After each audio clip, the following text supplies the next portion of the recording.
నాతో మాట్లాడి ఆ అమ్మాయిని చీట్ చెయ్యకు. ఎక్స్క్యూజ్ మీ, నేనే చీట్ చేసే టైపెట్ కాదమ్మా. నా గర్ల్ ఫ్రెండ్ చనిపోయింది.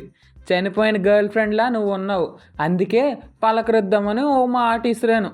నా వల్ల మీకేమైనా ఇబ్బంది కలిగితే వీలైతే క్షమించండి, లేదంటే శిక్షించండి. అయ్యో, అతన్ని నేను అనవసరంగా అపార్థం చేసుకున్నాను. ఇంకెప్పుడు ఇలాంటి పొరపాటు చేయకూడదు. మళ్ళీ అతను లోపల నుంచి బయటకు వస్తాడో లేదో. నన్నే పిలుస్తున్నది గల. ఎందాక నుంచి గమనిస్తున్నాను, పైనుంచి ఏదో కుక్క అరుస్తున్న అరుపులు వినబడుతున్నాయి. కొంపదీసి మీనా వాళ్ళు కుక్కనేమన్నా తీసుకొచ్చుంటారా? వెళ్ళి వెంటనే చూడాలి.